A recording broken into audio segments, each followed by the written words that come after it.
আসসালামু আলাইকুম।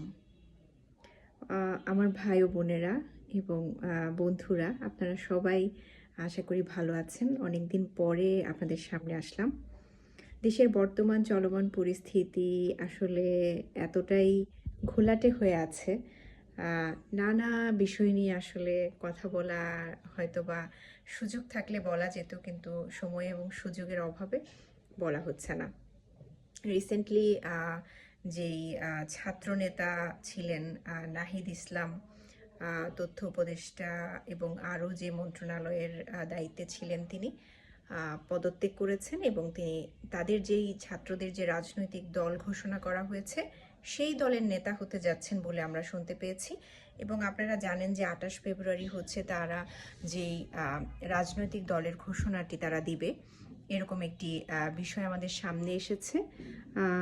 এবং পাশাপাশি দেশের বর্তমান নিরাপত্তা পরিস্থিতি যদি বিবেচনা করতে হয়, যে নিরাপত্তা পরিস্থিতির কথা চিন্তা করলে বর্তমান সরকারের অবস্থান অনেকটাই এখানে স্বরাষ্ট্র মন্ত্রণালয়ের দায়িত্বে যিনি আছেন বা যারা আছেন তাদের ব্যর্থতার বিষয়টি সামনে আসে। বর্তমান পরিস্থিতি অনুযায়ী যদি আসলে আপনারা দেখে থাকেন যে সাবেক বা আগের টার্মে যারা আসলে শাসন ব্যবস্থায় ছিলেন তাদের যেই অবস্থান বা তাদের যেই কার্যক্রম বা নেতিবাচক কার্যক্রম, যদি আমি বলি যে তারা আসলে দেশবিরোধী যেসব কার্যক্রম তারা করে যাচ্ছে, এবং তার পাশে এখন আমাদের যে মুখ্য কিছু বিষয় তৈরি হয়েছে আমাদের সামনে, আমাদের রাজনৈতিক দলগুলো খুবই এক এক সময় এক এক রকম স্টেপ নিচ্ছেন, এক এক রকম কথাবার্তা বলছেন এবং এক এক রকম কার্যক্রম করছেন, যার কারণে আসলে জনগণ বলতে আসলে যারা সাধারণ মানুষ, যারা কোনো রাজনীতির ধারে না, আসলে সচেতন নাগরিক যদি বলা হয়, সুশীল না, সচেতন নাগরিক সাধারণ ঘরের যারা, তারা আসলে অনেকটাই কনফিউশনে আছেন এবং দেশ কোন দিকে যাচ্ছে, কি হচ্ছে না হচ্ছে বুঝে উঠতে পারছে না। কারণ এক একদিন পরিস্থিতি আসলে এক এক রকম দাঁড়াচ্ছে।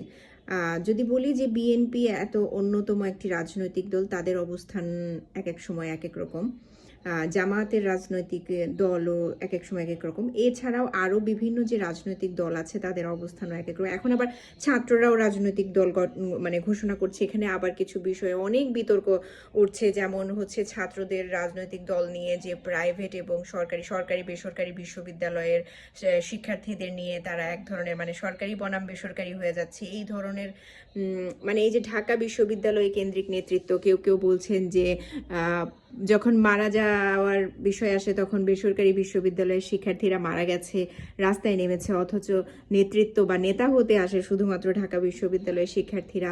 এই যে কিছু বিষয় এরকম বিতর্ক ছড়াচ্ছে। পাশাপাশি আরও একটি বিষয় খুব আলোচিত হচ্ছে যে এই যে ছাত্ররা যখন হচ্ছে বৈষম্য বিরোধী আন্দোলনের পরে কিন্তু একটা কথা উঠে আসলো যে শিক্ষা প্রতিষ্ঠান বা বিদ্যাপীঠগুলোতে হচ্ছে যেন রাজনীতি মুক্ত করা হয়, বিদ্যাপীঠগুলো যেন রাজনীতি মুক্ত হয়। তো এই বিষয়টি নিয়ে যখন ছাত্ররা খুব সোচ্চার ছিল, কিন্তু এখন তারা নিজেরাই ছাত্র রাজনৈতিক দল গঠন করছে, তো এই বিষয়টা নিয়েও কিন্তু অনেক বিতর্ক তৈরি হয়েছে।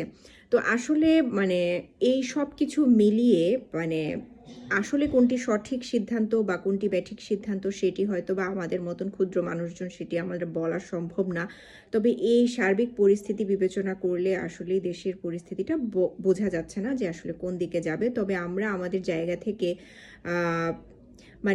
নিরাপদ থাকার চেষ্টা করা এবং হচ্ছে এই যে সংস্কারের বিষয়গুলো নিয়ে যে কথা উঠে এসছে, যে হ্যাঁ সংস্কার যে রাজনৈতিক দলগুলোর কথা বললাম যে তারা নির্বাচন চাচ্ছেন, সংস্কার চাচ্ছেন না, আবার যারা এখন শাসন ব্যবস্থায় আছেন তারা সংস্কার চাচ্ছেন, নির্বাচন চাচ্ছেন না। আসলে আমরা সাধারণ মানুষ সংস্কারের পক্ষেই বেশি কথা বলতে চাই, কারণ হচ্ছে আমাদের দেশে মোটা দাগে বেশ কিছু বড় বড় ক্ষেত্রে বড় বড় সংস্কার দরকার। না হলে রাজনৈতিক দলকেও আমরা স্বাগত জানাই এবং আমরা চাই একটা সুষ্ঠু নির্বাচন হোক দেশে।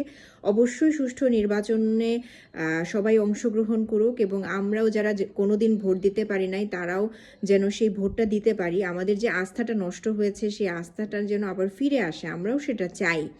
কিন্তু এই যে সংস্কারের বিষয়টি উঠে এসেছে, যদি আসলে সংস্কার না করে নির্বাচন করা হয় তাহলে আসলে যে দলে আসুক না কেন সেই আগের অবস্থায় তৈরি হতে পারে বলে জনমনে যে একটা মানে শঙ্কা, এইটা কতখানি যৌক্তিক? আসলে শঙ্কাটা আসাটাই কি স্বাভাবিক নয়, নাকি আসলে শঙ্কার কোনো কারণ নেই? এইটা আপনাদের কাছে কি মনে হয়?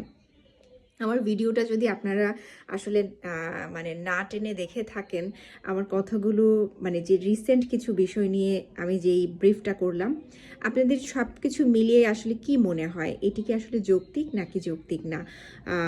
এই যে নির্বাচন সংস্কার নাকি নির্বাচন, কোনটি জরুরি, বা এর কি কোনো প্রভাব আসলে দেশের মানুষের উপর পড়বে না? মানে কি মনে হয় আপনাদের? এই বিষয়গুলো নিয়ে যদি আপনাদের কোনো মতামত থাকে তাহলে আপনারা কমেন্ট সেকশনে আমাকে জানাতে পারেন। আমি হয়তোবা সেই বিষয়গুলোকে মাথায় রেখে আমি স্টাডি করে আপনাদের সামনে আসার চেষ্টা করব। তো সবাই অনেক ভালো থাকবেন, সুস্থ থাকবেন আর নিরাপদে থাকবেন। নিজেদের নিরাপত্তা নিজেদেরকে রক্ষা করতে হবে যতদিন না পর্যন্ত সরকারের পক্ষ থেকে কোনো প্রকার স্টেপ না নেয়। অবশ্যই দাবি জানাই আমরা যে সরকার যেন খুব দ্রুত এই বিষয়টিকে আমলে নিয়ে নিরাপত্তা নিশ্চিত করেন, কারণ জনগণের সরকার যদি হয়েই থাকেন তাহলে জনগণের নিরাপত্তা নিশ্চিত করা অবশ্যই তাদের দায়িত্ব। সবাই ভালো থাকবেন, সুস্থ থাকবেন, দোয়ায় রাখবেন আমাকে। ভালো থাকবেন সবাই, আল্লাহ হাফেজ।